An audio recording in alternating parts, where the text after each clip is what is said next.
everybody, how are you all doing today? I hope your Tuesday is going well. I almost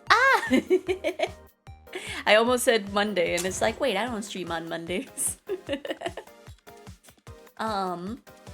Brain is a little slow because apparently daylight savings happened and I didn't know until like an hour before it happened. So I'm very sleepy because technically, if you think about it, it's 11. If you think about it. But I am eepy. My body is not used to going to bed an hour earlier than usual, so it's not used to technically waking up an hour earlier.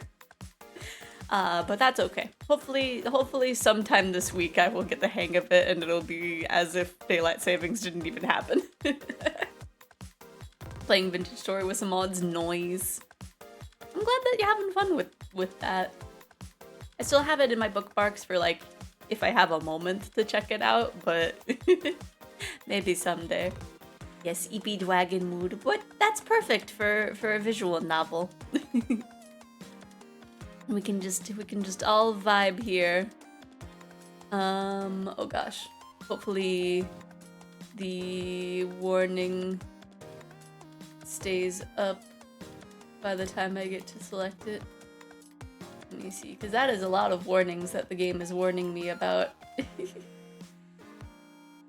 me see.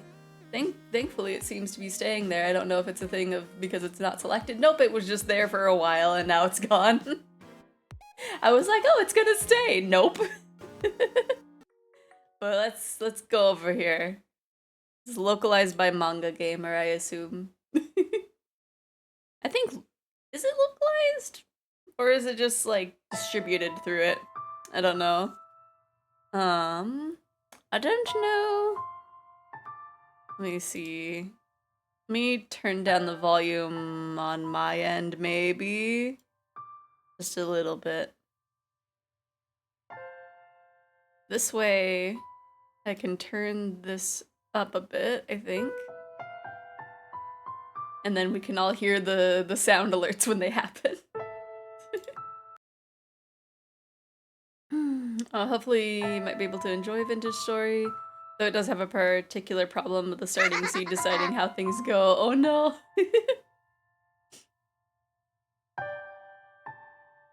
Yeah, at one point I'll check it out. I at least have it somewhere so that way if I'm like, you know what, I'm ready for a new game.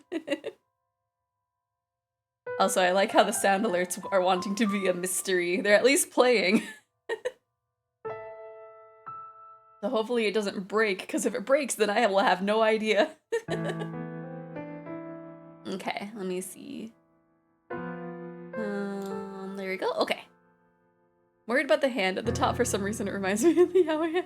It is kind of big. I think it's meant to imply that the two other characters are in a picture. Maybe? Like they're a portrait and this dude is just like, oh, I hate these people. I think, anyway. Just plays the same note rapidly. Okay. Let's enter the mansion. I am going into this completely blind. It did have a chunk of trigger warnings at the beginning though. I glanced at it and it's like for the most part like what you would expect from like a mystery thing with like blood and stuff. There was there is a house. There was warnings of like certain verbiage, but I will change the verbiage if it's something that I'm not comfortable with saying. That sits beyond dark, dense woods.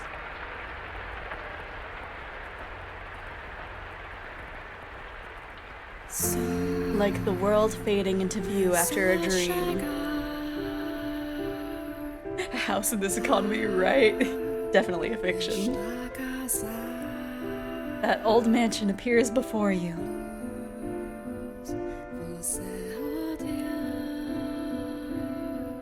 Without realizing it,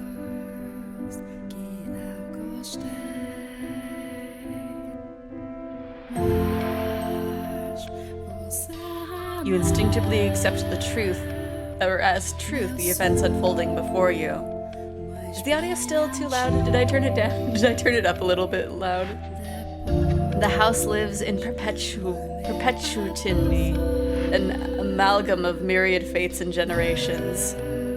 Might need to turn it down a bit, maybe. No one knows who first said.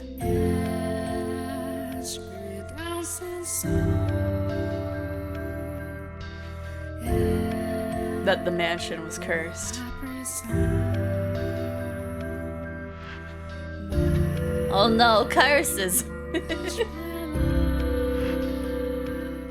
I don't know if it's still like too loud, because it looks like it's about the same volume as me, maybe? I can never tell.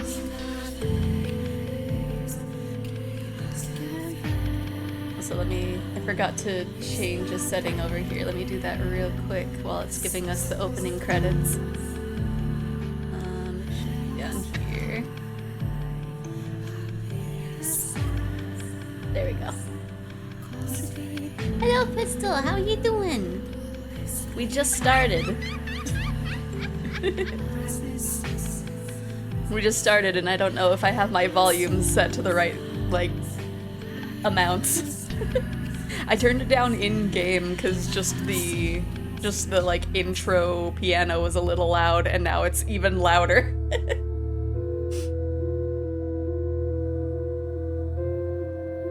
I turned it down a little bit through OBS, but I don't know if it still needs to go down a little bit more. Our Father, who art in heaven, hallowed by thy name.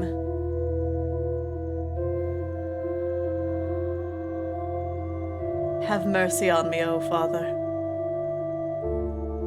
I'll turn it down just a smidge, maybe. I'm so bad at audio levels. Also, hello, Iowa! And cast their souls into eternal damnation. You hunger? Oh no. Yeah, I have no clue what it is about either, but a lot of people recommended it to me while I was playing Umineko. So it should be good in theory. I'm full on leftover pizza. I also had leftover pizza. I was looking down upon a corpse. My own corpse. I was afflicted with great despair. At the sight of it being dragged to the place of my crucifixion, my soul crumbled, and I was wholly extinguished. Indeed, I did once lose everything. However, as I faded into darkness everlasting, I heard a voice calling out to me. And so, I vowed once more that no matter how long it may take, how great the obstacle that stand in my way, or what form you may assume, I shall come back for you. That I must return to that house. So I ask of you, please wait until this mutilated body arrives there once more. Wow. Starting off strong looking at our own corpse. Do you know Patron knows the Latin version of the Our Father prayer? I do not. I don't believe so anyway. I don't think I know too much Latin. Or at least I'm not aware of knowing much Latin. I had my brother and his family over yesterday and we got pizzas. Noise. Yeah. The leftover pizza we have is from D&D. We usually always have at least some leftover pizza. There's like the one player that eats a whole lot of it. At one point, we'd kind of joke around. It's like, maybe you should get your own pizza. Because we end up getting like 3 pizzas and then some of the like bread that Domino has. And we started just putting one of the pizzas in the fridge. Because it goes through so fast.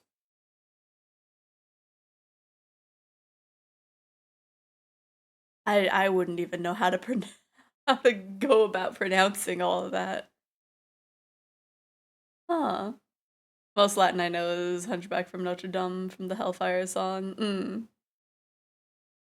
And a bunch of swears and threats that I learned from For Honor. That makes sense for Honor. Should use the voice acting. That way I would have attempted. Otherwise, I'm just like, what is that?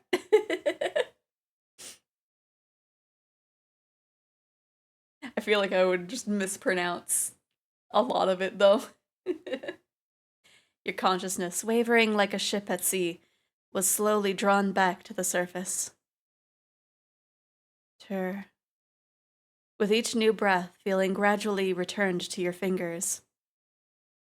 Master. I find it very interesting. Each iteration of your, or like you, is capitalized. You could hear the pattering of rain from somewhere. Master? And the sound of a crackling fire. Wake up, Master. Creak, creak, creak. Wake up. When you come to, you were rocking back and forth in a rocking chair. The room was dimly lit.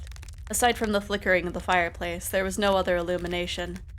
No light shone through the closed windows. There was only the pitter-patter of rain on the glass. No sled.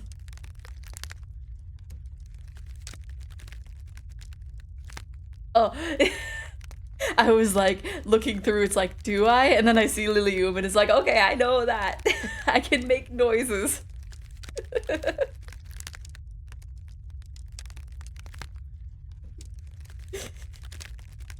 No light shone through the closed windows. There was only the pitter-patter of rain on the glass. It was as though the whole mansion had been enveloped in darkness. Oh, splendid. You have finally awoken. Someone called out to you. You were about to search the room, but it turned out to be unnecessary. The source of the voice was crouching beside the chair, looking up at you with emerald eyes. Good morning, Master. Good morning. Oh, we got choices. Okay. I was like, is this just when we speak? And it's like, oh, okay. I'll just say good morning. What is the matter? Are you still waking up? Yes. You seem rather drowsy.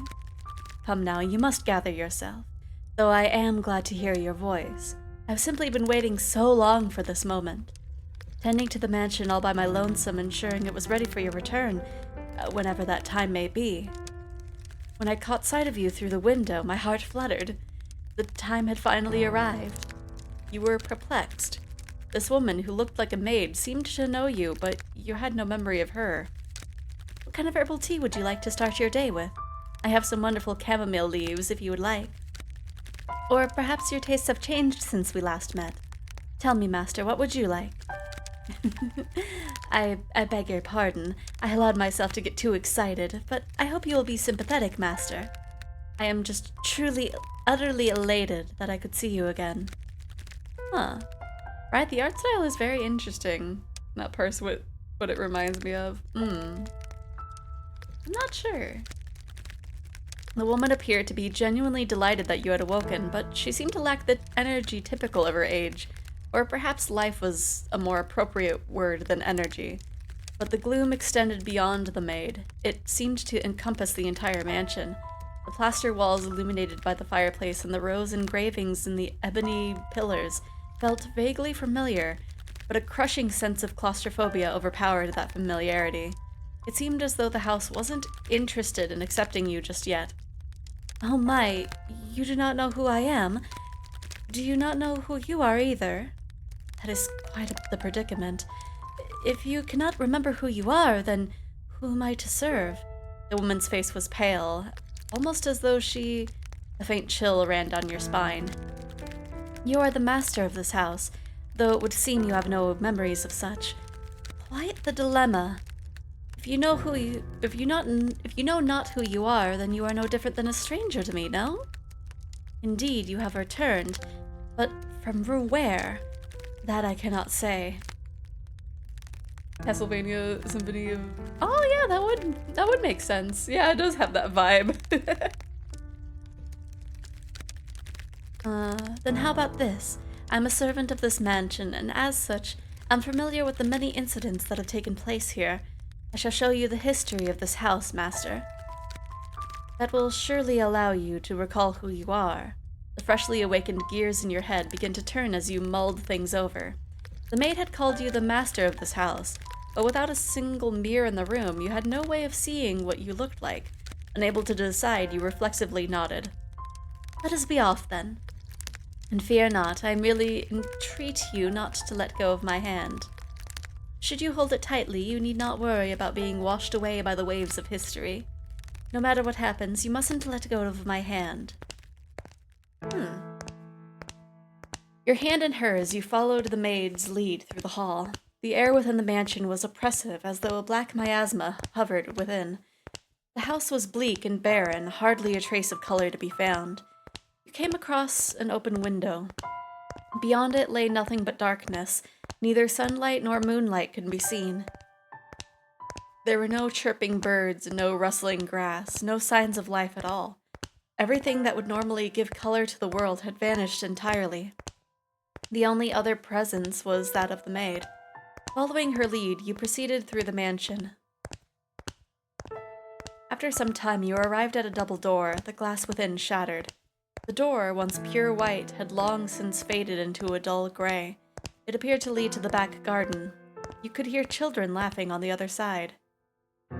Though it is in the state you now see it, a beautiful, beautiful garden once lay beyond these doors.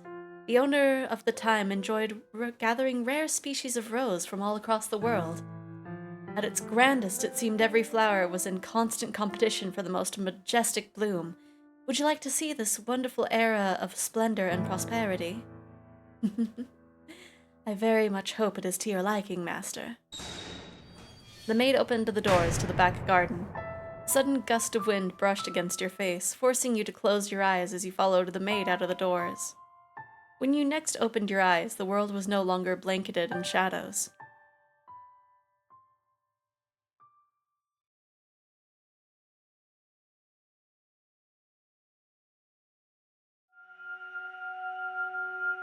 The first door.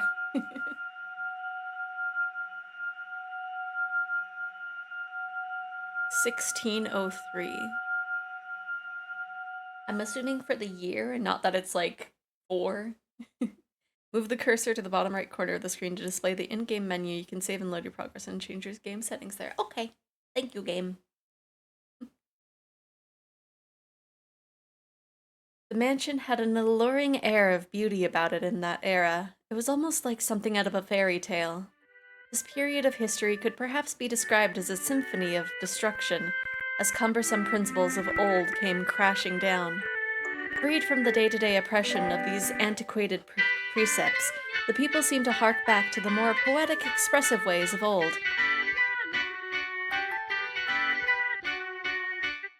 I don't know if I should be unsettled by this music or not.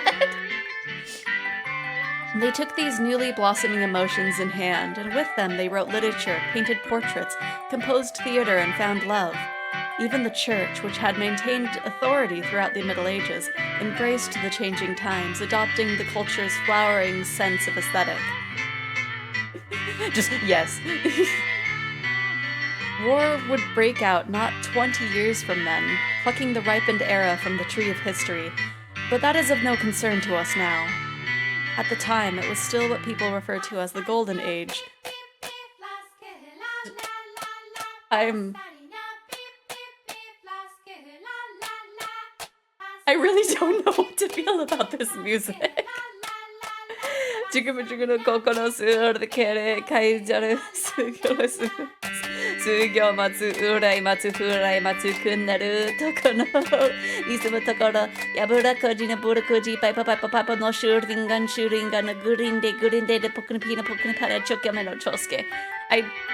I think I got close twice. I don't think I successfully rolled any R's, but I got close twice, I think. Whatever they're doing, they are going in, right? At the time, it was still what people referred to as the Golden Age, a period of furor for all who were there.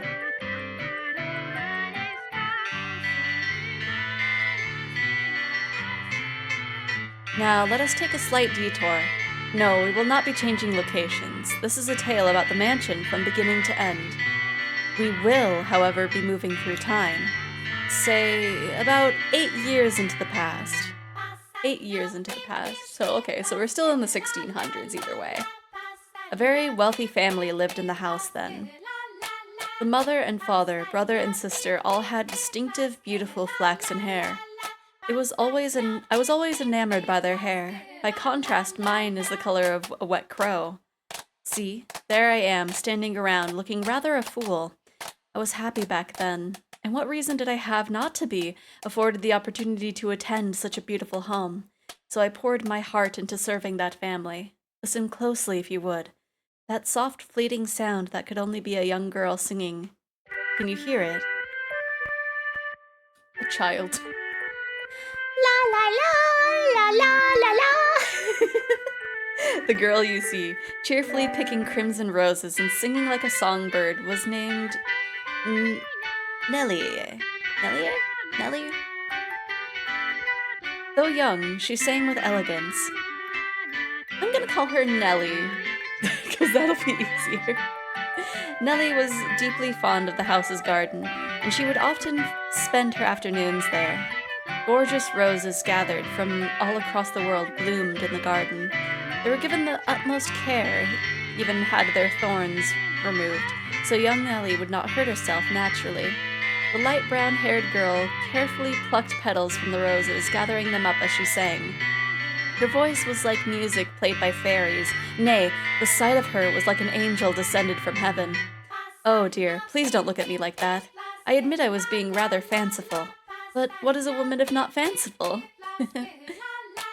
Little bird, singing night and day. For your little birdie heart, sing your woes away. Pretty flowers all around the little birds. And even when the sun comes up. Oh, dearest Mel, I've forgotten what comes next. Are you listening? Another child. Nellie was, as a matter of fact, not the only visitor to the rose garden that day. She always came with her older brother, Mel. The young siblings were inseparable. Mel adored his little sister, who in turn pined for his attention. The sight of the two innocent children cuddling together, not yet shackled by the fear of the future, was truly heartwarming. That day, Mel was sitting in the shade of a tree reading a book.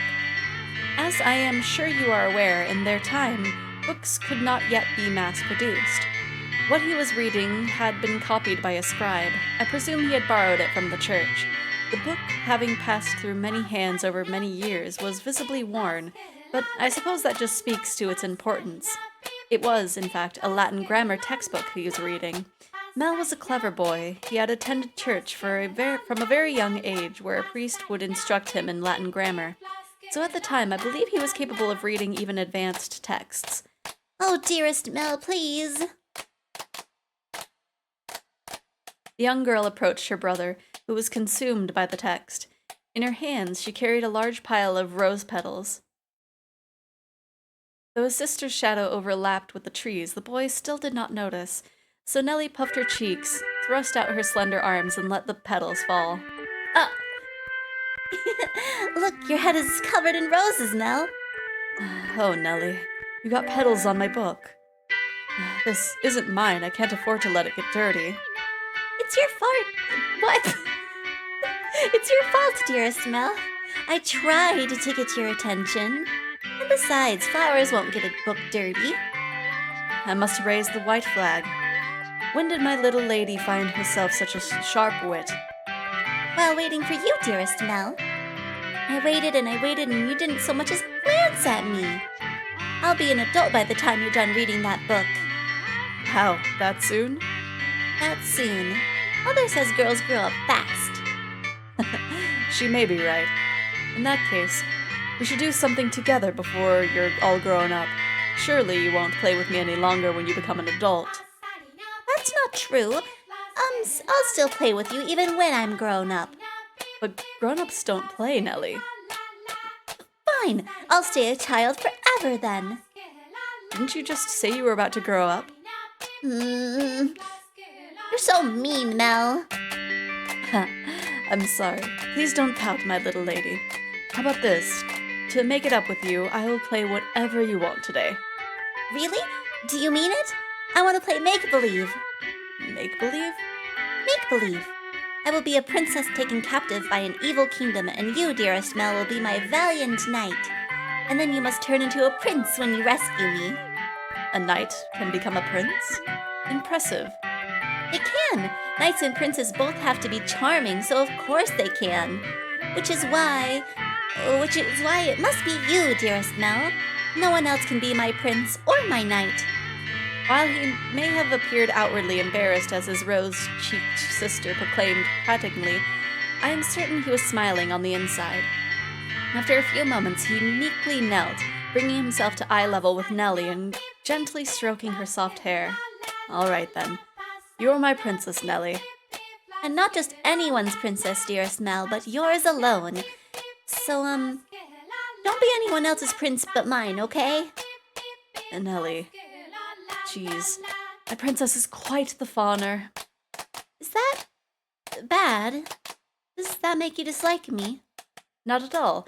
I'm proud to have you as my sister, Nellie. You mean more to me than anything in the world, my dear princess. I love you, dearest Mel. You'll always be my prince forever and ever. Her mood quite improved. Nellie began humming the melody of the song she had forgotten the lyrics to. Holding the skirt of her dress out from her body, the young girl pranced about the rose garden. Mel, his eyes on her back, gave a little shrug.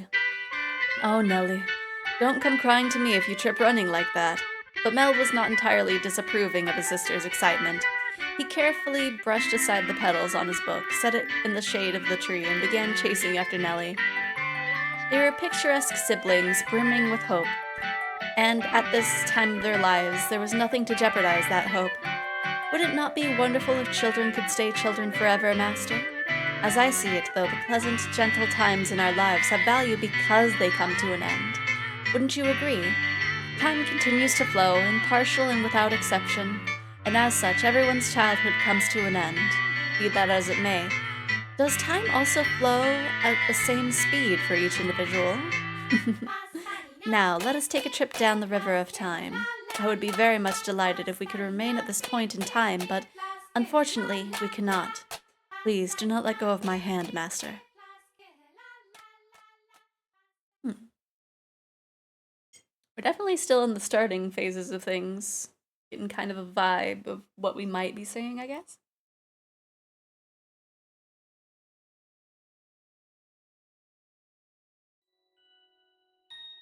Oh, okay. I'll be on my way then. Oh, you usually stay for longer. Yes, I have an errand to run today. Thank you for your time, as always. Would you like the book back sometime next week? Next week or the week after. Hold on to it for as long as you'd like. But surely there are others who want to use it. None as sharp as you, Mel. Put yourself in my shoes and you'll understand. I want to give you any advantage you can get. Oh, do you not believe me? No, I believe you, Father. And I mean to do whatever I can not to disappoint you. That's the spirit. If you need anything, don't hesitate to ask. I'm proud to have you as my pupil. Ah, yes, and Mel, do consider what we were talking about. Going to university? Indeed. If you do, I can introduce you to some accomplished instructors. There is very little left for me to teach you, and I believe you would make a fine priest. It's an honorable thing, Mel, to devote yourself to the service of our Lord. I'll give it some thought. If you'll excuse me, then. I'll see you again. Our doors are always open. Farewell. Boy doesn't want to go that path. Whether it's in the service of God or the service of the church, it is an honorable profession, but theology, I wouldn't mind attending university, but I'm not sure. I'd kind of like to do something different, something more befitting of the times. As for what, though, I'm stumped. But I need to make up my mind soon. If I drag my feet for too long, even my father is liable to grow impatient. Mercy me. Young sire, blessed young sire, alms, alms for the poor. This beggar. If I'm not mistaken, he's been outside of the church since last week? Alms. The way he shakes his head, I can get a glimpse of his forehead under his hood. He's completely bald. Buy yourself some bread with this. Thank you. Thank you very much. Right, fanfics. May the Lord bless your soul. Thanks. The Lord. Oh no. Nellie's going to be cross if I don't hurry home. Curses, and it looks like it's going to rain. Master? Master! Oh, thank goodness. You appear to have a firm grasp on your consciousness. I was afraid you had accidentally let go of my hand. Now, Master, this is a period of time I truly wish to show you. The boy reading in the rose garden is now a fine young man. Nonetheless, he still bore the same gentle eyes as before, and he would from time to time show remnants of that innocent young boy. He was, in his own mind, still making the transition into adulthood, I suspect. Mel frequently visited the church on Sundays to participate in Mass, of course, but more often to be tutored by the priest. In addition, he also attended a private school run by an eminent marquise, I think. I hope that's how you pronounce it. Though it was not a school where students had desks and sat in rows, they studied at the marquise's estate. Secondary and higher education was not the same as it is today, and Mel was considering university. The priest wanted to recruit him to the church, but Mel was having difficulty deciding what he should do. That he had such a choice is envious, is it not? I think I might know the pronunciation, maybe. It's like I feel like I got close, maybe, but maybe I pronounced something else. Oh gosh! Jigama no kokono surde kere kai jari suigyo no suigyo matsu urai matsu furai matsu kunaru tokoro ni sumu tokoro yaburu kaju ni kurichi no burukuji paipa no shuringan no gurinde den pokri pana chokome no chosuke. Yeah, that's how it's pronounced. Good afternoon. I'm here to pick up my order. Is it ready? Other. Just this? This is a person. Aye, ready and waiting, young Master Rhodes. Oh, don't call me young master, please. I beg your pardon. I cannot do Scottish. seem to get my head out of the past. Your order's right here, sir. Mel had stopped at the jewelry store in the center of town on his way back from the church. The building was both a workshop and storefront, and the nobles of the area were deeply fond of the master's wares. He was so skilled, even the royal family had commissioned work from him. As a matter of fact, the wooden sign out front was engraved with a replica of a piece of his jewelry said to be on display in the palace. The artistry flourished in the Golden Age, the number of shops selling luxurious items such as jewelry rose in kind. However, the clientele of these shops comprised a very narrow range of people. May I have a look? Of course. Good. It came out just as I hoped. Splendid work. Can I afford to disappoint a loyal customer like yourself? An admirable work ethic. I'm sure she'll love it. Such a kind lad, young master. Boy back home could do well to learn a thing or two from you. Every man ought to show women more cordiality. Coming home to a cold fireplace is a sad thing indeed. Yeah, British works, I suppose. It's close. Again, please don't call me young master. My apologies. I'll take this and be on my way then. Good day. If you find yourself in need of aught else, just let me know. I can make any jewellery work for you. Come to me and your sweetheart's day will sure be made. Be sure is made. And I guarantee the two of you will have all sorts of fun when you give it to her. But please, I don't have a sweetheart. Huh? Well, that's a surprise. I'm sure many girls are vying for your hand too, young Mr. Rhodes. Fine family, good looks, charming. Your future's all, but I'll be on my way then. I'm in a bit of a hurry. Good day. Come back anytime.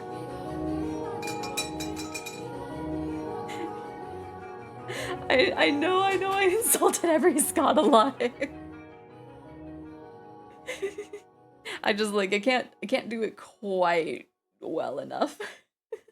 Brothers and sisters are natural enemies like Englishmen and Scots, or Welshmen and Scots, or Japanese and Scots, or Scot and other Scots. Goodness. Maybe I'll say I want to study abroad or something. Patient as my father may be, that would certainly anger him. I can hear it now. You're wasting your God-given talents, boy. I could renounce my name and rank somewhere far away. That sounds like the kind of plan Nellie would come up with.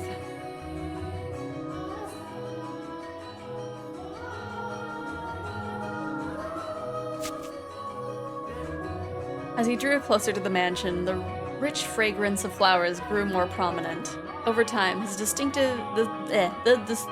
distinctive scent had led visitors to refer to the house as Rose Manor. It was also probably a play on the flaxen-haired family's last name, Rhodes, which you heard the owner of the jewelry store say just moments earlier. The mansion looked quite different than it does now, no? No thickets of ivy covering the walls, no rotten, broken doors to be found. I wonder what the Rhodes family would think if they saw the house in its present tragic condition. The sight of their abundantly blooming roses, a veritable symbol of prosperity, long since withered and returned to soil. My apologies, I got a little sentimental there. Let us forget for a moment about our own time. I suppose I stayed out a little too long. Oh well, the sun still shines high in the sky. I'm sure it's... Dearest Mel, what took you so long? Wherever have you been? I've been waiting forever. Nellie, you're not in the house? Nope, you were taking so long I decided to wait by the gate. But you didn't even notice me at all. Is that any way to treat a lady? All that studying's got your head stuck up in the clouds. No, it hasn't. Really. Also, you're heavy. Could you please get off my back? Heavy? I've been gradually reducing the amount of sweets I eat, and I love sweets, to maintain my figure for a new dress, and you call me heavy? I didn't catch that. Were you saying a tongue twister? You're such a dimwit, Mel. Jerk, blockhead, weakling. And obnoxious to boot. Whatever happened to the delightful little girl who was once my sister? She'd probably throw a fit if I said that out loud. Should you really be outside, Nellie? You are the star of today's event. It's fine. They can call it a birthday party, but I know it's just about fraternizing. It's obvious that what Father's true motives are. He'll be gathering a bunch of boys from good families to look for someone to marry me off to. Ugh, I have no interest in that at all. Don't be like that, Nellie. They're all here for you. At least enjoy what you can of the party. I guess. And besides, it's not completely terrible.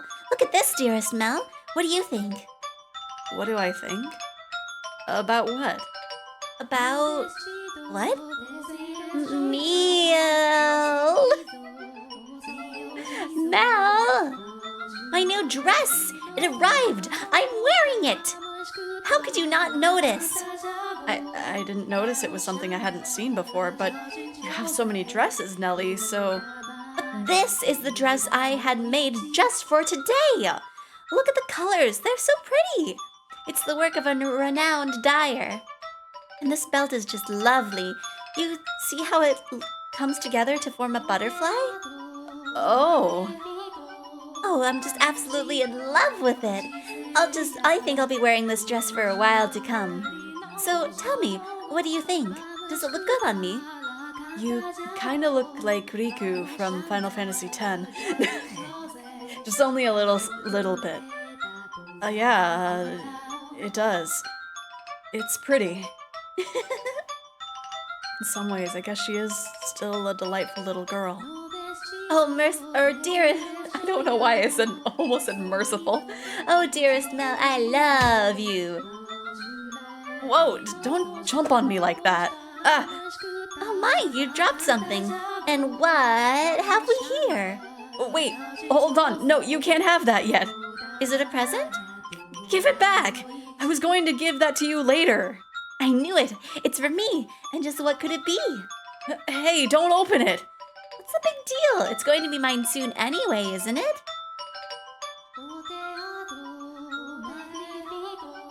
Oh, I love it! A rose necklace, and this design is from the jeweler the royal family uses. Oh, my dearest Mel, you had this made just for me. Oh, jeez. It defeats the purpose if you open it before the party. Happiness is always better sooner rather than later, Mel. I think I'll put it on right away. Hello, Lisa! I almost have $1. This number concerns me. Anyway, enjoy your 25 cents in the form of month's Rasaith heart. What? Thank you for the 25 months, though, Lisa. How are you doing? Also have $1.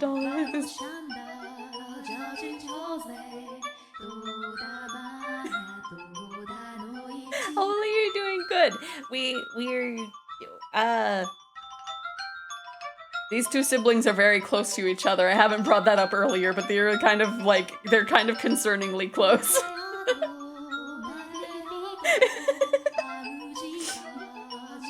3 more cents to 25 and I'll have a win. Yeah! There, how does it look? It looks lovely. Yeah, they're nobles. It's the usual case. So you're playing the coffee. Oh no! I mean, I'm sure it's not gonna fully focus on these two, I hope. It looks lovely. My prince is still the sweetest in all the land. Don't make such weird noises. Oh? But why not? A prince always knows exactly what his princess wants. And this princess wanted some rose jewelry to go with her new dress. Understand? Jeez. I sure don't have it easy playing your prince, Nelly. It might be about time you found a new one. A prince is a prince because you can't just find one standing on the street corner. If you want to retire, dearest Mel, you're going to have to wait another 10 years. That's a long time. Or if you find yourself a new princess. I'm not so... You're about as romantic as a rock, dearest Mel.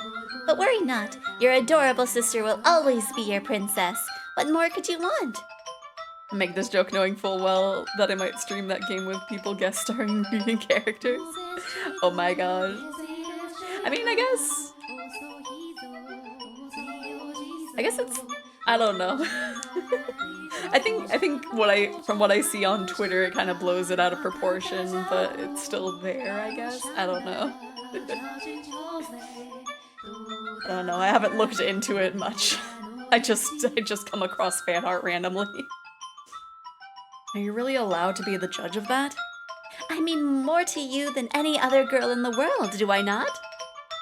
From what I understand, it's a bad route ending thing. Oh, okay. I mean more, okay. Then that makes me your perfect princess. Hey, what was with that laugh and it'll be over soon laugh? You're always telling me I mean more than anyone to you. Yes, you do. More than anyone in the world, my beloved baby sister. I'll take good care of the necklace. Thank you, my dearest Mel. Well, if you're happy with it, then so am I. You're very welcome. Now, back into the house with you. Can't have a party without the guest of honor. Do you know if anyone is here yet? Hello, Shiki. How are you doing? Nope. I imagine they'll be here soon, though. Were you down at the church again today, Mel? Yeah, there was something I didn't know how to translate, so I went to look it up. Wow, so diligent. I can't say I really like the priest there, personally. Actually, I kind of feel the same way. What? Really? Yeah, the music is oddly spooky. The one that we saw when these two were younger was like kind of creepier. So like this one to me is not as creepy as the other one was. Doing good on the bus to work. Aw, nice. Hopefully work goes well for you. Well, I have my reasons. So even you don't like the priest, huh? Let's skip mass on Sunday then. We can go play... No skipping church. As grew the brother, so did the sister. That day, Nellie would be turning 14 and Mel, 3 years her senior, was 17. Oh, for some reason I thought they were twins. You saw it with your own eyes, so you know just how much she has changed. She was always a cute little girl, and she grew into even a more beautiful young woman. Though she was only 14, she was well on her way to becoming a fine lady. As for her character, well... but a girl like that has her own charms, would you not say? Drifting down the river of time, the two siblings matured into healthy young adults, but the core of their relationship did not change in the slightest. Nellie was very much attended to her sister, and as much as Mel complained, he still cared deeply for his sister. Around the time the sun had begun to set, the carriages started lining up outside as well-dressed aristocrats made their way into the house. As Nellie had suspected, the majority of them were boys. Yes, I understand. You do not need to say anything more. Rose Manor, right? Okay, we'll go together. Me? Alone? No, please don't make me. The inhabitants of Rose Manor are surely living quite contented lives, and I'm sure they don't remember a thing. I think that was from the maid?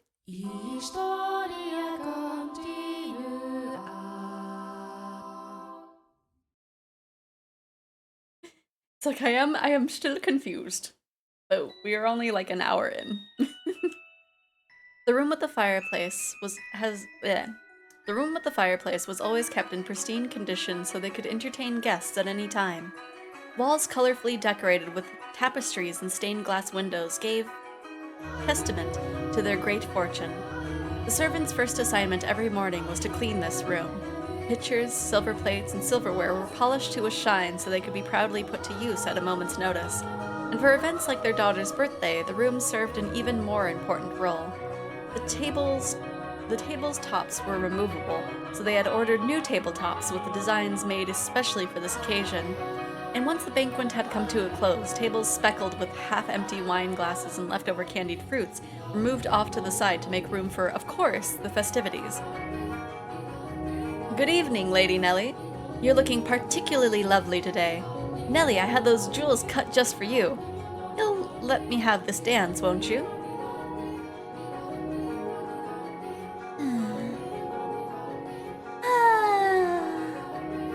What's the matter, Nellie? You look exhausted.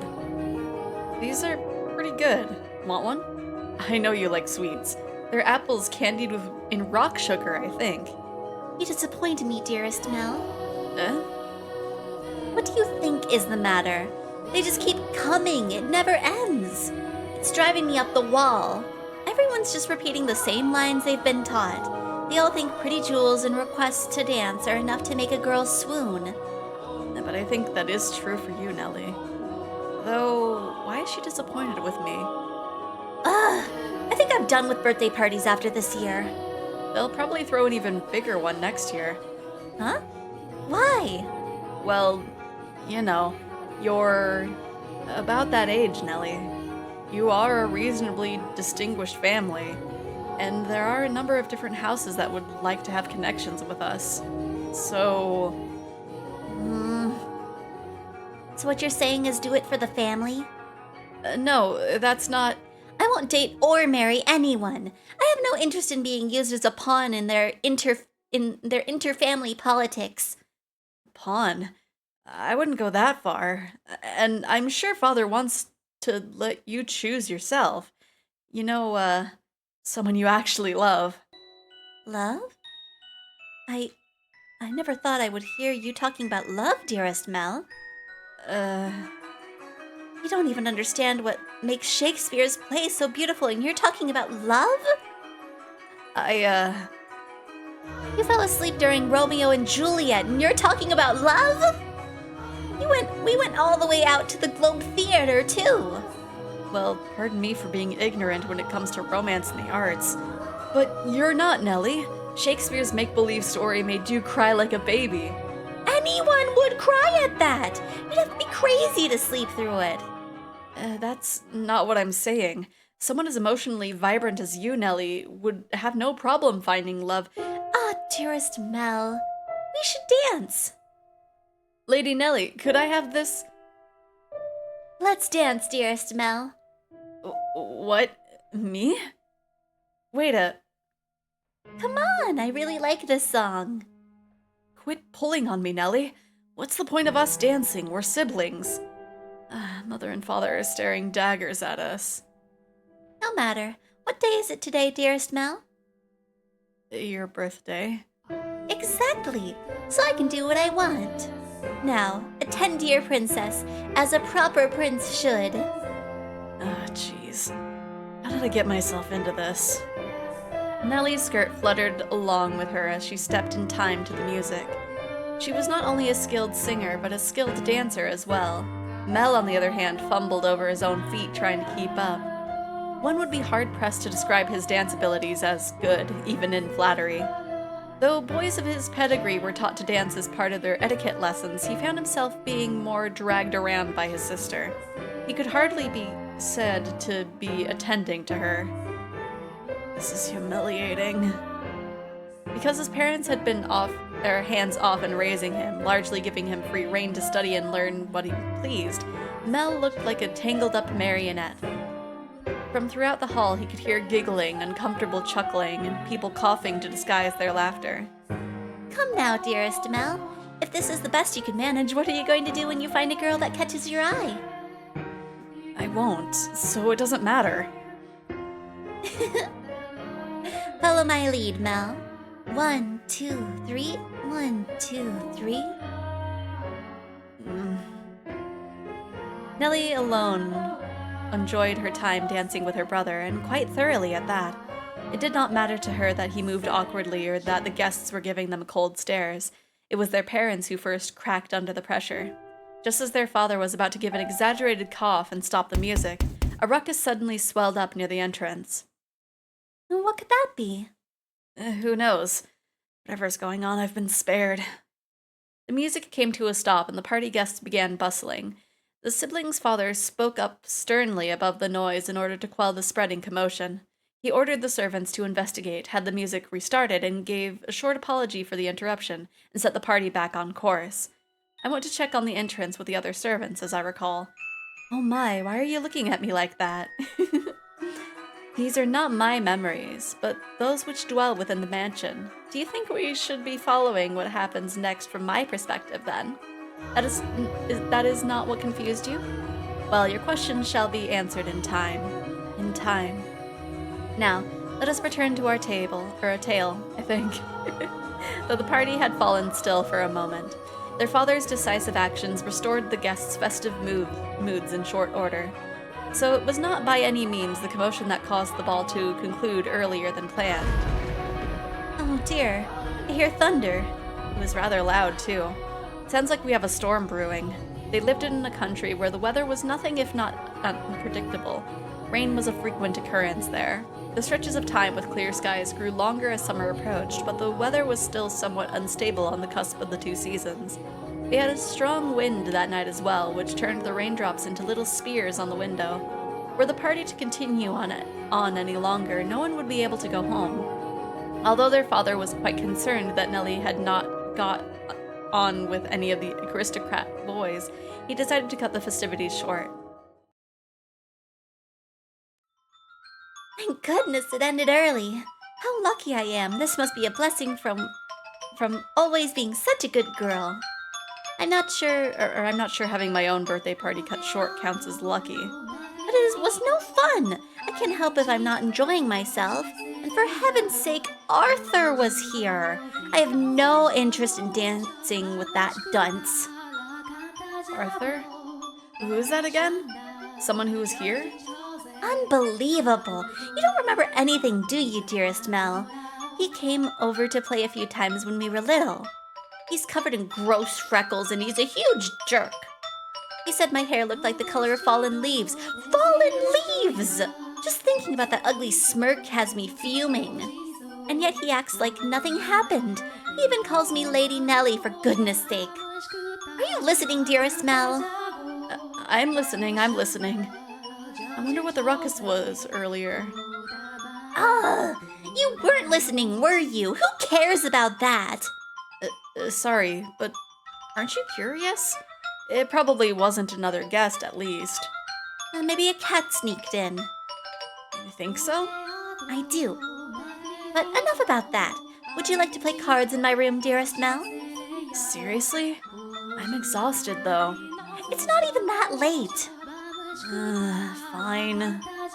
Something feels kind of off. A cat? I want to go check. Come on, hurry up! Hold on. You don't need to drag me, Nellie. My birthday isn't over yet, so you're not done attending to me. Oh, Nellie.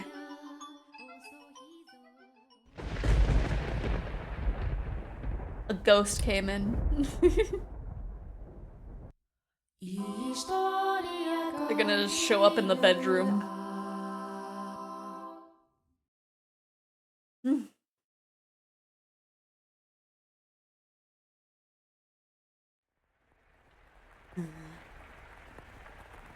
Rain just won't let up.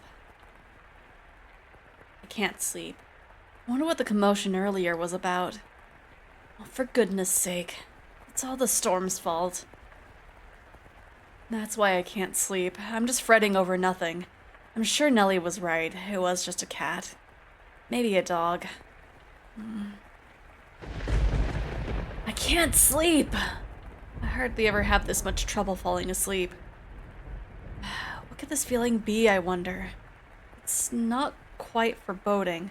Walking around the house at this time of night isn't going to help anything, but I'm not going to fall asleep just lying here. The only sounds that could be heard in the dark corridors were the sharp pitter-patter of the rain, his footsteps, and his breathing. Though he was intimately familiar with the layout of the house, that night the hallways felt like an endless labyrinth veiled in shadows. No moonlight shone through the windows, so he naturally found himself moving cautiously, despite being in his own residence. Keeping the palm of his hand pressed up against the chilly wall, he put one foot in front of the other. But to where was he supposed to head? Mel, of course, had no way of answering that question himself. If he had anything, it was guidance from above. The path to his destination lit by flashes of lightning. Or perhaps there was something else leading him along. Though he progressed with a fair bit of hesitation in his step, Mel was slowly but surely drawing nearer to one room in particular. He made his way through the seemingly endless halls.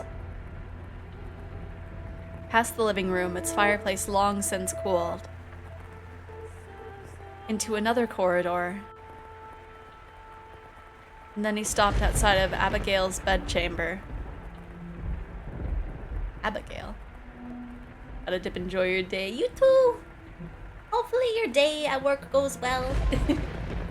The dim glow of a lamp spilled through the cracks in the door.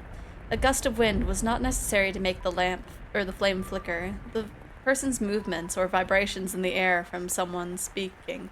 The slightest of motions can cause the light of a fire to quiver. Shifting subtly, as though nudged by an invisible fingertip. I can see light from inside. Is she still awake? The voice. He seemed to be hesitating. It would not be difficult for him to approach the door and peer inside, but he had reservations about peeping in on another's chambers, even if in his own house. Moreover, this room was assigned to a woman. There was a woman behind that door. What would you do, Master, in this situation? Would you succumb to your curiosity and gaze inside, or would you respect the owner's privacy? I shouldn't be doing this. But the voice, it feels like it's calling to me? Or someone else. Yes, me, could sense someone watching me in that moment. He had succumbed to his curiosity. He stood on the other side of the door from me, his flaxen eyes open wide, trying to remain as invisible as possible. The wavering in his heart seemed to create faint ripples in the air, which I pretended not to notice. Yes, I knew he was there. I could sense his presence and his wavering emotions. However, I could not begin to speculate as to his true feelings, or how a great surprise this was to him.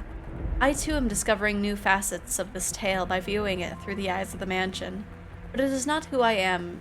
It is not who... It is not I who is of concern, Master. It is you. You and... I know I shouldn't be doing this. I should be ashamed of myself, but I can't look away. Who is that? Her skin, it's so pale you can practically see through it. Is it that white because she was out in the cold rain? Her hair is as white as snow, and her eyes, they're like, how do I describe it? My vocabulary truly lacks for situations like this. They look like blood? No, that's just disturbing. Then wine, perhaps? No, more translucent than that. Gemstones, then. Yes, gemstones. Her eyes are like rubies. I've never seen anyone like her before. What could they be talking about? Mel's eyes were affixed on the peculiar young woman. She had glass-like skin, eyes that glimmered in the flickering candlelight, and snow-white hair that flowed like luxurious silk. But her lips were bluish-purple, her soft, delicate skin sullied with grime, her twinkling eyes pointed down at the floor, and her hair a disheveled mess. It looks pretty neat from my perspective. She was, even at a glance, clearly not a lady of means. The tips of her fingers were cracked from the cold, her nails pale from malnutrition, and her garb little more than rags. However, true beauty is always visible, no matter what it may be hidden beneath. Even wrapped in a veil of insalubrity, even if she thought herself hideous. I wonder what happened to her. Mel could no longer avert her gaze from the girl's visage. He had, for the time being, forgotten the shame he felt from peeping. As he strained his ears to hear the conversation taking place inside, a sickly voice arose from the white-haired girl's purple lips. So feeble was the sound that a gentle breeze blowing through the room could carry it away. I apologize for the trouble. Think nothing of it. Give your apologies and thanks to the mistress. Understood. There is something strangely comforting about this house. Almost as if I've been here before. If my father were here, I'm sure he would be quite fond of it. I'm sorry about your father. That's not... There's nothing you could have done, I imagine. When you came to our rescue, he was already... Rescue? Father? Was that, perchance, what the commotion was about? He stared intently, entranced by the scene unfolding beyond the door. A gaze can often signal one's presence to others more effectively than words. The white-haired girl could likely sense him there as well. She flicked her gem-like eyes upwards. That was when the boy finally felt a pang of panic. For a split second, his flaxen eyes met her ruby eyes, causing him to recoil from the door. His heart was pounding like the rain outside. Careful not to make a sound, he took 2 steps away. Did she catch me? I'm not sure. It was only for a moment. She can't have seen me. The boy did not have the courage to peek in on the room a second time, so he cautiously returned to his bedchamber as quietly as he could manage. But even beneath his covers, he could not erase that girl's eyes from his memory. Her melancholic red irises, her voice delicate as a glass sculpture, her pale, almost lifeless skin, her pure white hair. Every singular detail kept him from banishing her image from his mind. Nor could he restrain his heavily pounding chest. Heart? That's it. Who could she be?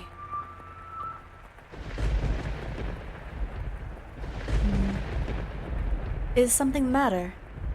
No. I just thought I felt someone watching us. It's only your imagination, I'm sure. If not your imagination, then perhaps some unseen force was watching you. Unseen force? Are you familiar with how people refer to this mansion? Rose Manor. Yes, indeed. It is called Rose Manor because you can smell the sweet fragrance of the rose garden even at a great distance. But that is not what I meant. It is said that a witch resides within the house. A witch? I have not heard of any such stories. You probably wouldn't have. It was a very, very long time ago. Nothing you need to concern yourself with. You have a peculiar presence about you. Should I consider that a compliment? It's getting late. You should get some rest. A room has already been set aside for you. But first, may I ask you one thing? Yes? I do not believe you have given me your name yet. My name is... L.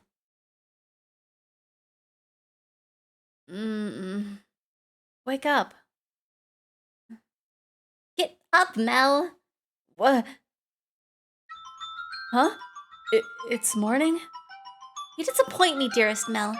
It's very much long since morning. I didn't see you at breakfast, so I came to find out what was the matter. I've really been asleep that long. My father is too lenient on you, dearest Mel.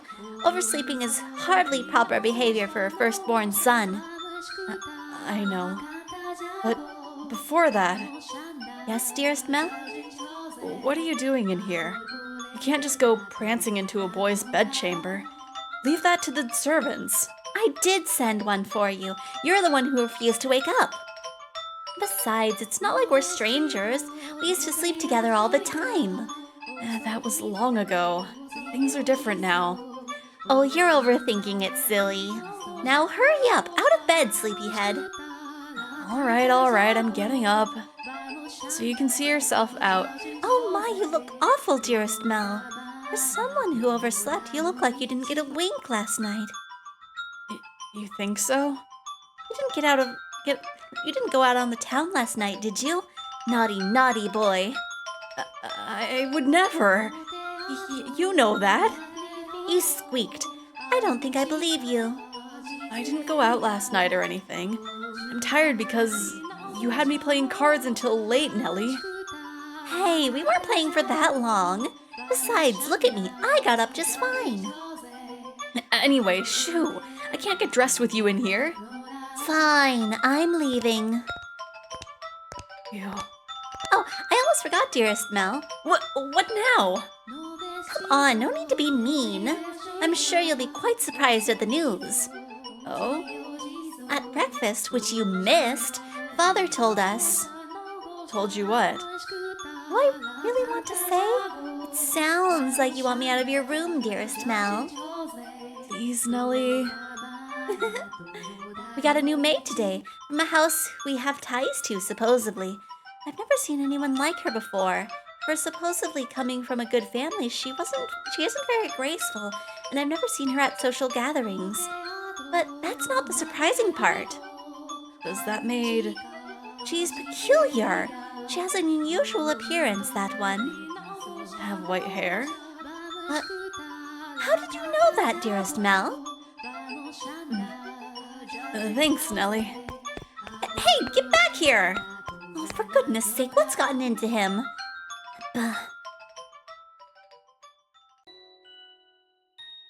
Well, at least we're gonna be flirting with a maid instead of flirting with our sister. Well, I guess we're not Mel, but you know. We're hanging around him so much.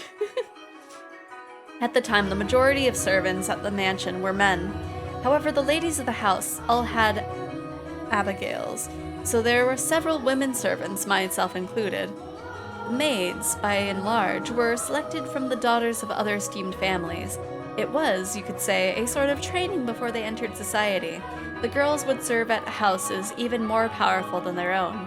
And the white-haired girl Mel saw last night before was one such maid. When he heard this, Mel could not sit still any longer. Oh, I didn't really think this through, did I? I don't even know where she is. I'm guessing she's Probably Mother's maid. White hair. Has to be the girl from last night. But deep down, he was having difficulty believing the young woman he had seen the previous night was truly here to be a servant. And can you blame him? When he saw her, she was an absolute mess, hardly what you would envision from a girl of class. But he did not seek her to find out whether that was true.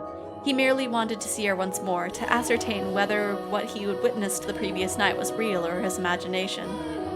And he wanted to have an actual conversation with her. I don't want to run into Mother. That would be awkward. He was heading towards his mother's bedchamber, but the closer he drew, the heavier each step grew. He rounded a corner, debating whether or not to head back, and stopped in his tracks. On occasion, wishes do come true. When Mel turned the corner, he saw her, the same girl, that same white hair. She appeared to be cleaning the hallway. She traced along the wooden carving linings of the walls, making certain not to miss even a speck of dust. The girl wore a pristine dress, the uniform of the mansion's Abigail's. There was no longer any filth to obscure her beauty. All that had covered her pure white hair and glass-like skin was no longer. The one thing that had changed is her listless ruby eyes. Pardon me. Or was it unchanged? I'm not sure. I might have misread that. Hearing his footsteps, the young woman raised her head. She caught Mel's gaze and for a brief moment merely blinked at him in silence. Lord Mel, yes? Your father informed me of you. Did he? I guess I don't need to introduce myself then. I believe she made an attempt to smile, though it was difficult to tell, and she quickly dropped her gaze back to the floor. Flax and Ruby met only for the briefest moment. She seemed to be looking at both someone and no one at all. Everyone here truly has the most beautiful color of hair. Did you have business with the mistress, Lord Mel? I can let her know if you would like. No, I was looking for you. For me? Mel felt as though all the blood in his body had begun to flow backwards. He could not effectively describe the sensation, but in a word, it resembled panic. On his way to find her, Mel had come up with a number of subjects he wanted to talk about, and he genuinely had little trouble speaking with others. He had less experience interacting with women, this is true, but the time he had spent around Nellie had kept him from stumbling too much. Until then. Yes, for you. Why would you be looking for me, Lord Mel? I was wondering how you were doing. Pardon? I'm quite fine. Good! That's great to hear. Fool, Mel, what are you even saying? You have more important things to ask, like where she came from, or to tell her she has pretty hair and eyes. But I don't want to trouble her too much. Lord Mel? Yes? Sorry, you just suddenly fell silent. Was I, in your way? In my way? No, not at all. What are you up to? I'm cleaning. Well, yeah, I didn't even need to ask. Ah, you're cleaning. You're so awkward. Oh, could you just let the other servants, or you could just let the other servants take care of the cleaning. You're one of the noble's daughters we took in, right? That's why Mother is making... No, I'm doing this because I want to. The mistress appeared to be busy, and I could not simply be idle. But I enjoy cleaning. Well, if you say so. Say, yesterday, this mansion is truly a thing of beauty. All the many roses in the garden, even the furnishings has had a great deal of thought put into it. This family must have a wonderful sense of aesthetic. Oh, yeah, thanks. Did she just change the subject on me? I'm delighted to have been given the opportunity to serve at such a magnificent house. Mother and Father actually had nothing to do with that. Not even the garden. That's all been around since my grandfather's time. This mansion was a complete wreck when he bought it. Oh, what was it? Yeah, frankly, I'm surprised he actually paid money for it. The chandelier in the foyer was shattered and only half attached to the ceiling. Most of the decorations on the wall were broken. I can hardly imagine. This is a marvelous, impressive house. I'm sure he'll be flattered to hear it. My grandfather was a bit of an eccentric. He liked to do things people didn't expect just to watch the looks of surprise on their faces. He was the kind of man who would buy a mansion that was beyond repair just to give it a completely new life. Everyone who had been or who had seen the property before it was renovated was astonished. They regretted not taking the opportunity themselves, seeing the transformation it underwent. Huh? I was just thinking that you're kind of like this house. What do you mean by that? I mean, you're when you first arrived. No, never mind. Forget it. She'll figure out you were peeping on her, silly. She hasn't yet, has she? Yes? It's nothing. The more I think about it, you and the mansion aren't really comparable. Oh. The truth is, it being a rundown mess isn't the only reason nobody wanted to buy the house. They say that all who dwell within this house shall be met with misfortune. Do you believe it? I like how he just goes from like flirting with her to being like, there's a curse in this house. Isn't that cool? Also, hello dragon, how are you doing?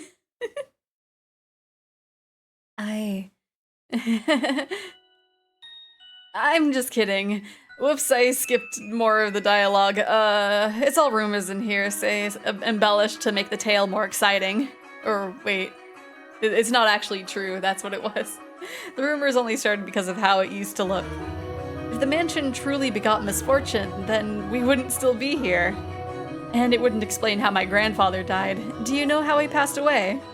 I'm in trade school and I just got a final grade of B for my first course rather than the C I expected. Nice! That's always good. Nothing gets me swooning like curses, right? Yeah, that's always good, getting a higher grade than you're anticipating. No. How did he?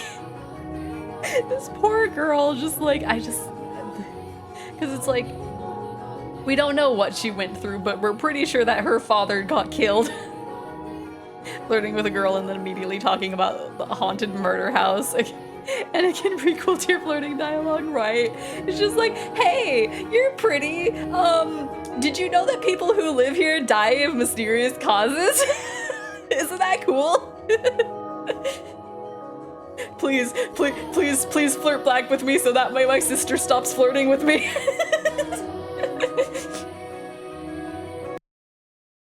Inside, what?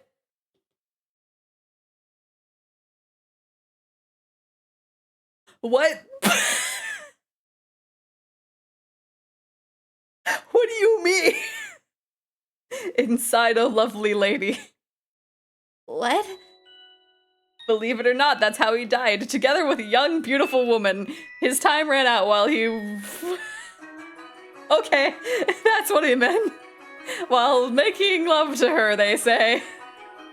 A rather crude way to go. But that he was hardly misfortunate. What'd I tell you? Yes? Just so you know, I promise I didn't inherit my grandfather's prosperity in such behavior. What are you talking about?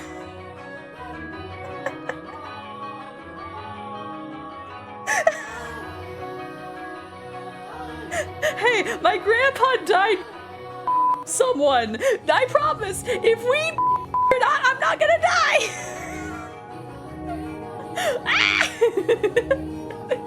Melzor is my grandpa died, but I promise I've got more stuff. Right? Oh my goodness, man. You are just meeting her for the first time, Mel. What the heck? I am a pure body and spirit dedicated wholly to my studies, so... Hey, she laughed. My apologies. No, it's fine. Anyway, we were talking about the mansion, right? I've always thought that it was kind of a strange place myself. That dress you're wearing, it was found here after my grandfather bought it. You don't see that kind of design around these parts, so I'm guessing it was probably imported. The architecture is really old-fashioned too, which must have caught grandfather's eye. Christian boy, right? She laughed. Yeah, she's horrified and looking for an excuse to bail, right? She's using that as a way to change the subject. When he announced his plans to buy it, the entire family opposed his decision, but he refused to budge. Renovation upon renovation gave the mansion new life, but of all his work, he was most fond of the roses in the garden. He collected species from all across the world, and every time he got a new one, he would summon gardeners to arrange and grow them. It took incredibly long to complete. The dress was bought before my grandfather died. Oh, your grandpa? Right? There were even some that wouldn't grow in the climate of this land, but grandfather refused to give in. He looked at those flowers and was like, boy, if you don't grow, I'm a He truly loved roses. Me, I don't really get how someone could be so impassioned about them. It's just embarrassing every time someone calls this house Rose Manor. Perhaps the roses were meant for someone. What? I am simply speculating. Roses make wonderful gifts, after all. Indeed, they do. If you like roses as much as Nellie, then you're welcome to go see them for yourself. Pick as many as you'd like. If anyone asks, just say I gave you permission. Don't be shy. I'm sure it'll be tiring if all you do is work. No, I'm sensitive to sunlight. I'm a vampire. Maybe. Oh, that's unusual. Perhaps that explains why you're so pale. I had no idea. That sounds rough. And your skin is so pretty, too. You don't seem terribly surprised. What? Oh, no, I'm very much surprised. Or would you have preferred a more dramatic response? No, I expected you to find it disturbing. I'm sensitive to sunlight and can hardly spend any time outside. That makes me sound like some kind of demonic creature. Oh, you worry too much. There's not a monster in the world as sweet as you. Yes? Are the other maids teasing you, perhaps? That black-haired one especially. She's... how should I put it? A little frightening.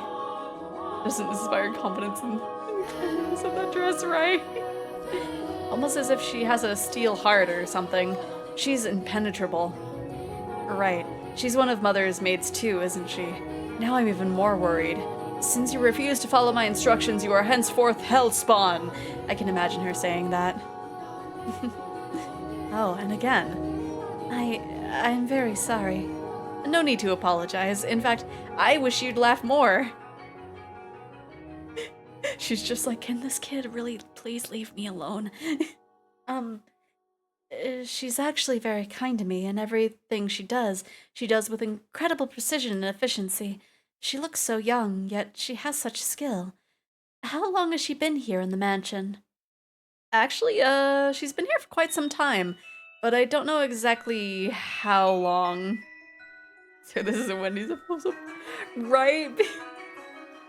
Like, this is her first day. She has not even been here for a full 24 hours, and he's just so desperately rizzing her up. No one knows how old she is. It's kind of creepy. I've never once considered her such. Sorry, you're right. It's bad manners to speak ill of others. Either way, she still scares me. It's like there's no light in her eyes, or her smiles are all faked. That doesn't make her any less pretty, though. Mel, I know your standards are low. But at least you don't reciprocate your sister's feelings. My goodness. The conversation died. I have to think of something else to talk about.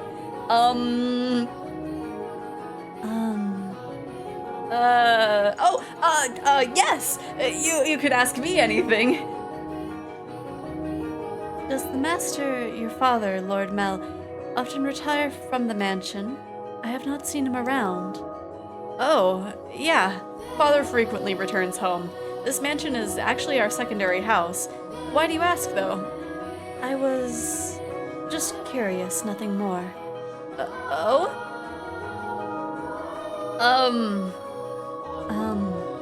Yes? What is it? One of the maids asked to see me, so I should be on my way. If you'll excuse me. What? All right. See you later, then. Goodbye. Oh, right. One moment. She's like, please. Please let me leave.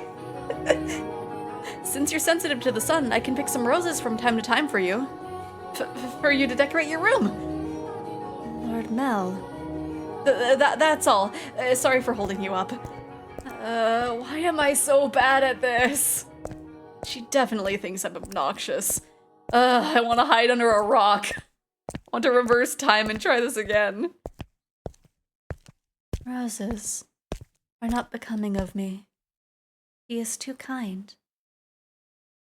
She's an assassin after our dad. Oh no.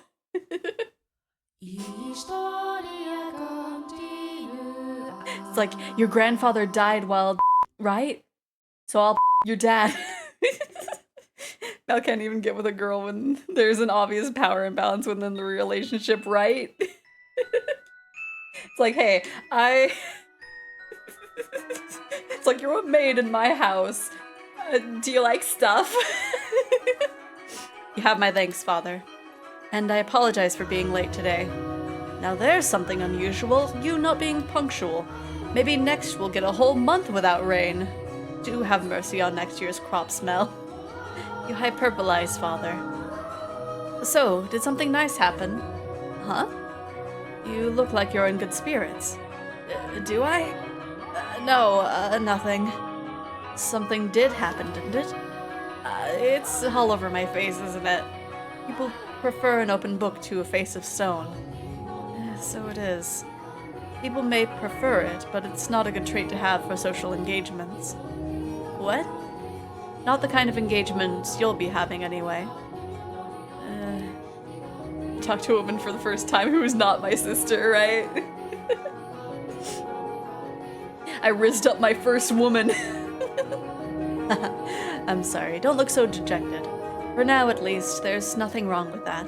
So, tell me, what has you in such a joyous mood, Mel? You torment me so, Father. We've taken on another maid. You know how that goes, right? Someone new comes and things get lively for a while. All the excitement has gotten to me, that's all. Why are you looking at me like that? No reason, no reason. So, what family does the little lady come from? Oh, I don't actually know. I was too busy rizzing her up, I forgot to ask. You don't know? I was going to ask her, but I missed my chance. Father has returned home, and I can't speak to Mother. I see. She's caught your eye, has she? Yeah, she has. But the truth is, you're more than just interested in her, are you not? What? No, You truly do enjoy tormenting me. Well, I should be getting home now. Mel. Yes? Make certain you find out where she's from. If you're genuinely interested in her, it's your responsibility to determine if she's actually suitable for you. Thank you, and excuse me. It doesn't matter if she's from an esteemed family or not. No, I'm not in love with her. I'm just interested. This isn't love, no. It couldn't be. This is me we're talking about. Besides, I hardly even know her. Young sire, blessed young sire, alms for the poor. It's the same beggar as before. I don't think he's moved since then, but he looks skinnier than last time. He's going to have trouble making it through the summer. I should give him something while I still have the chance. Alms for the poor. Have mercy. Sorry, but this is all I have to give you. Thank you very much. Blessings upon you. May the Lord bless your soul, young sire. Thanks. I feel bad for him, but that's just the way of the world. Farewell. I don't think that beggar is gonna move from that spot. You've given him money twice. The skies are really clear. The sun shone fiercely down on the town that day. It was as characteristic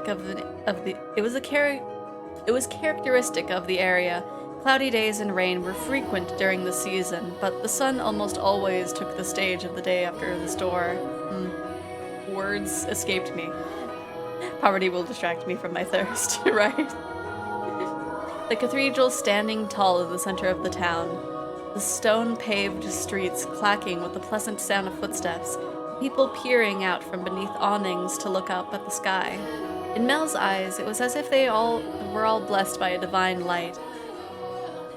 However, not everyone living in the same land was equally blessed. In fact, the blessed were far outnumbered by the forsaken, even in their time, if their time would later come to be referred to as the Golden Age. Elsewhere, back at the mansion, Nellie was causing trouble for the Abigails. On a whim, she decided to redecorate her bedchamber, so she gathered all the maids and put them to work, shouting orders and demands and complaints. And she had not summoned only her personal servants, but others as well, including the white-haired girl. No, not like that. How many times must I tell you? The tapestry goes by the door, and I don't like the carpet's pattern. Is there anything else I can change it with? Hey, who put this ugly vase here? Nellie appeared to be rather irritated, and it was the servants who bore the brunt of her frustration. Though if they found this similarly vexing, none of them showed it. She was a girl who spoke her mind, a trait particular to that time in history. Women of the Golden Age were so vivacious, in fact, that it inspired parody and satire in foreign countries. But no matter how hands-off her parents were, had Nellie had been born a generation earlier or a generation later, she likely would not have been able to act so free-spirited. That day, however, Nellie did not seem to be her usual self. Though she always spoke her mind, it rarely went beyond being childishly adorable. It was unusual to see her in such a foul mood, not even a smile on her face. Ugh, get rid of it all! The carpet, the chair, the desk, it's all so ugly! Don't we have anything better? If we don't, then order it. Have it made. We can do that much, or you can do that much, can't you? Hurry up and replace them. Having only arrived that morning, the white-haired girl was unsure if what she was supposed to be doing, caught in the middle of a flurry of maids and furniture and fabric. She chased frantically scrambling Abigails with her eyes and made attempts to help, but not being familiar with the work, she only ended up getting in their way. She probably felt that everyone would be better off with her not in the room. So when the maids ordered to... Give me a second. So when the maids ordered to get new furniture made their way out of Nellie's room, she attempted to follow them. You hold on a second. You, yes you, with the white hair. However, Nellie stopped her before she could take her leave. What? The white-haired girl turned back, bewildered to find Nellie smiling at her. The corners of her mouth turned up into a self-assured grin. There was no trace of timidity or uncertainty in her demeanor. Her flaxen eyes seemed like they would look nice under the light of the sun. Almost the exact opposite of the white-haired girl. I wanted to talk to you, actually. But Mother never was one to share. I asked her to trade maids, but she wouldn't have it. Trade? You mean for... Which is why I decided to completely redecorate my room, because then I would need extra hands. But why? Because Mother and Father refused to tell me anything. Why is that? Who are you exactly? Where did you come from? Tell me, what house are you from? Why can't you tell me? If we took you in, you must be from a fairly decent family. As a member of the Rhodes family, I have the right to know. Do I not? You can't expect me to welcome a girl into my home who won't even tell me where she's from. I don't know anything about you. I haven't seen you at any parties. I came from another country. Another country? What country? Somewhere very, very far away. Oh? North of here. East, west, south? South. It's south of here. I crossed the sea to get here, which is why we have never met before. How far did you have to travel then? How many times did the sun rise, and how many stormy nights did you face? Innumerable days and nights we sailed, heading even further north. Huh. So tell me. Lady Nellie, that is a most wonderful painting. She just tried to push me off. I won't let her get away that easy. Painting? It's in my room, so of course it's wonderful. But that one's especially so. You're both so adorable. You, Lady Nellie, and Lord Mel. How old were you when it was painted? She's Australian, oh gosh. Huh? That painting! Goodness, yes, you have a good eye for art. It is magnificent, isn't it? That was done when I was 4 and Mel was 7. You'll see how we're standing next to each other holding hands. They look kind of awkward. Just like, okay, now hold each other's hands, you're siblings. Pardon me. I was too young to remember it very well, but Mel looks like he was really embarrassed. But standing there like statues makes for a boring painting, Nellie explained brightly. Having completely forgotten she was pressed up against the white-haired girl, she did a little twirl, stopping to face the portrait. Though many paintings lined the walls of her room, Nellie was most fond of the one of her and her brother. Whole hand-holding in the family degenerate game, absolutely. I mean, Nellie keeps flirting with Mel, and Mel's just like, please, please, you have a crush on somebody else. I don't want to be this way.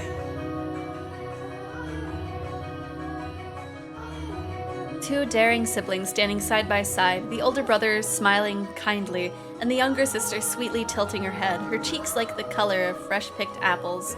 Keep the bloodline pure. It was like the very embodiment of their happiness.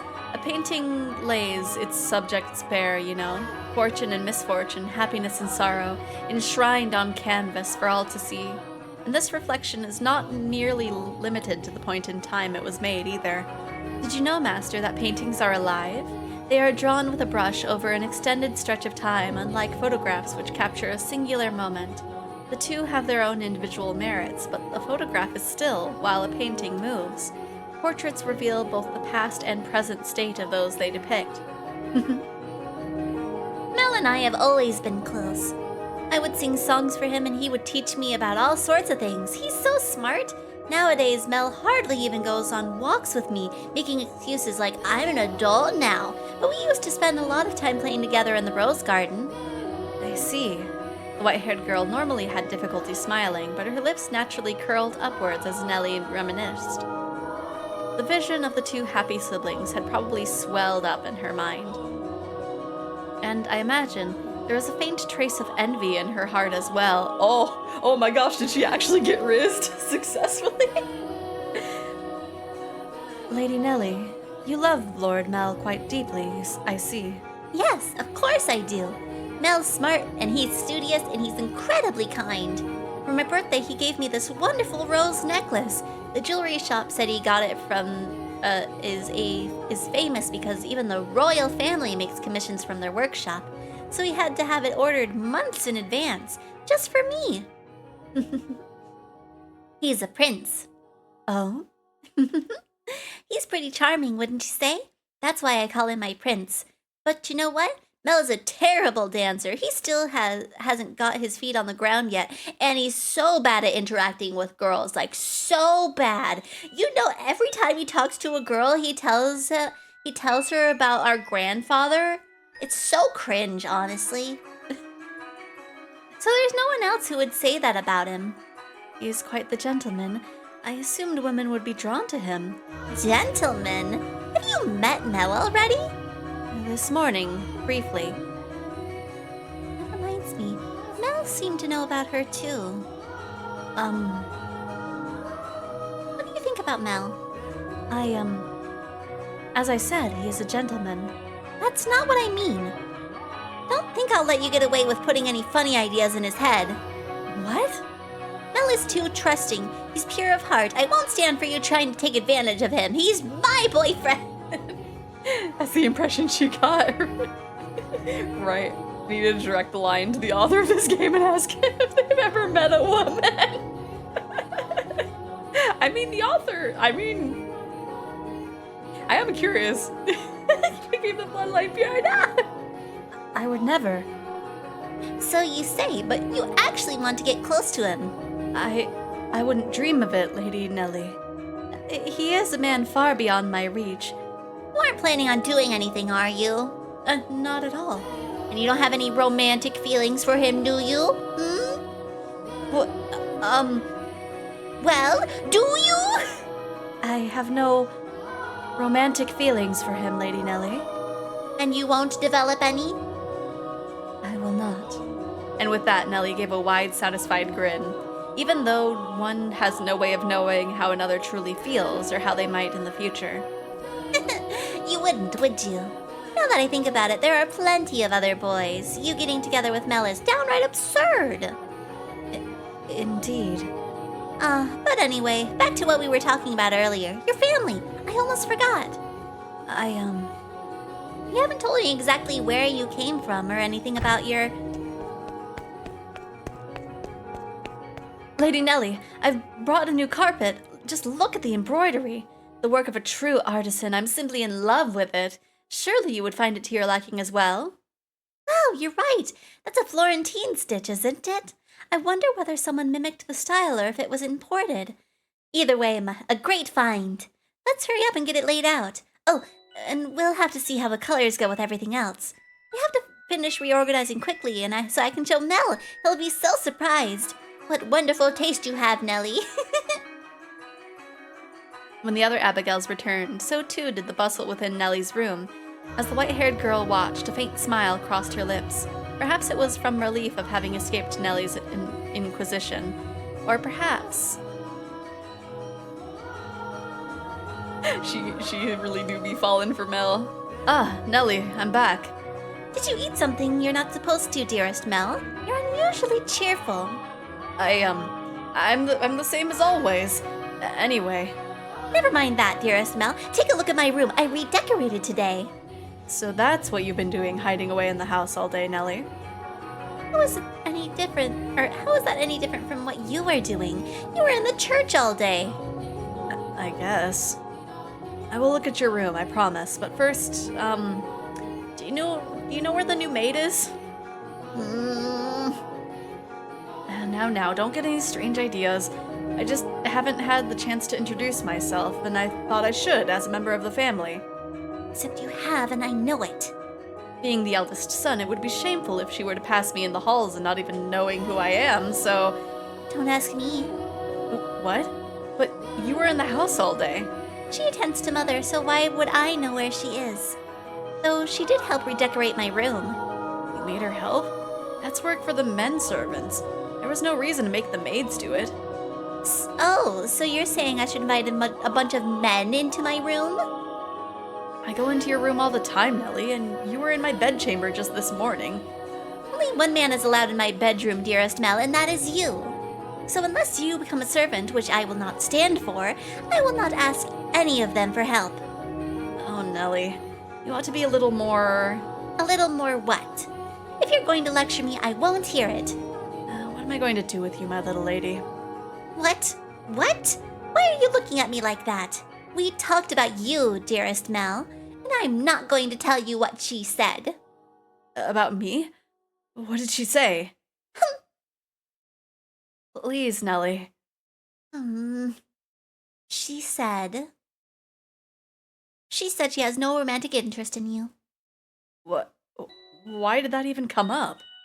Because we're both girls. We talk about things like what kind of boys we like and who's the most handsome. Why do you look so downtrodden, dearest Mel? You look like a sad little boy who can't get his crush to notice him. That face is unbecoming of a prince, Mel.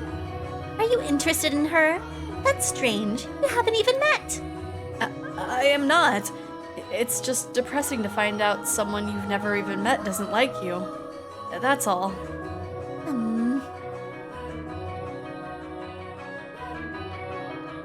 Right. She's crazy about him. It was a thing earlier when they were like we were shown them as kids. I don't know what age, but it was definitely like, oh, they're just kids, yippee, or whatever, like silly kid things. And then they grew up and then it's just like, okay, you're still having these feelings, that's weird. I'm going to make my move. I must do so soon. I don't have much time. The master of the house isn't around. So next in line would be... What are you planning?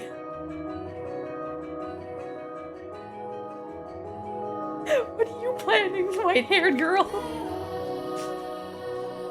And that painting.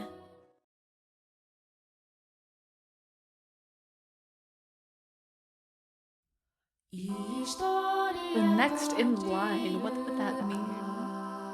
What would that mean for us?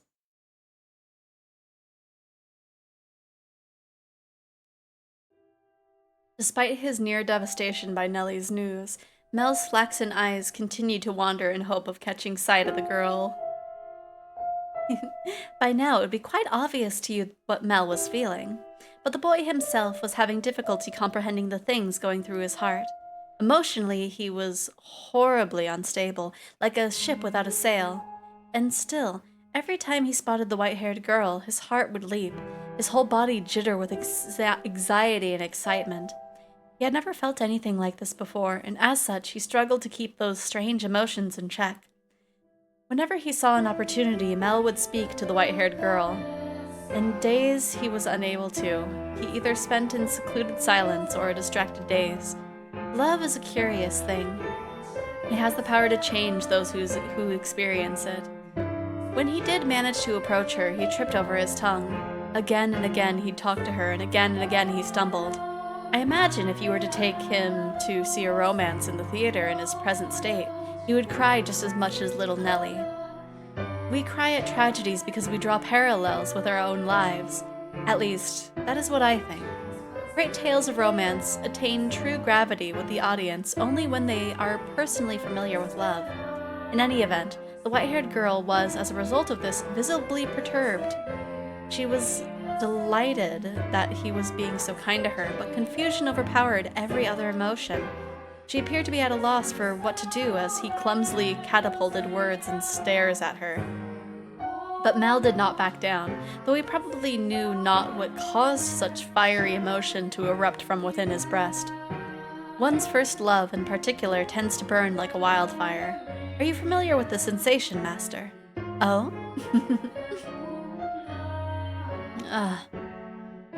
Oh, they're secluded. There she is. Is she cleaning? And no, it looks like she's reading. It's now or never.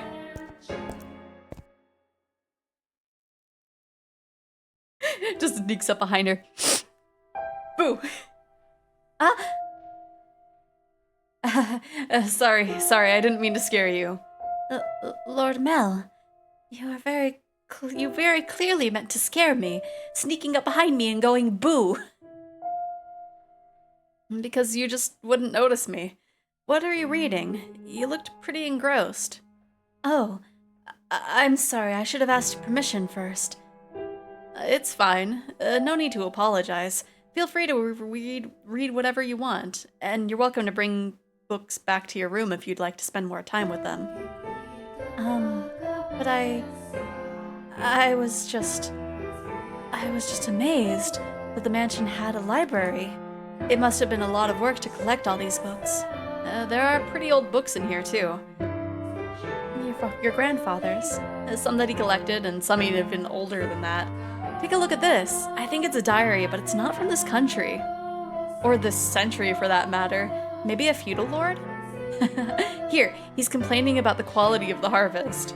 Can this forsaken land only produce over-sour grapes? If only the largest of the, Barney? Or maybe Barnier? If only the largest of the Barnier estates were mine instead. The land there is much more suitable for cultivation. There you have it. You can read this, Lord Mel.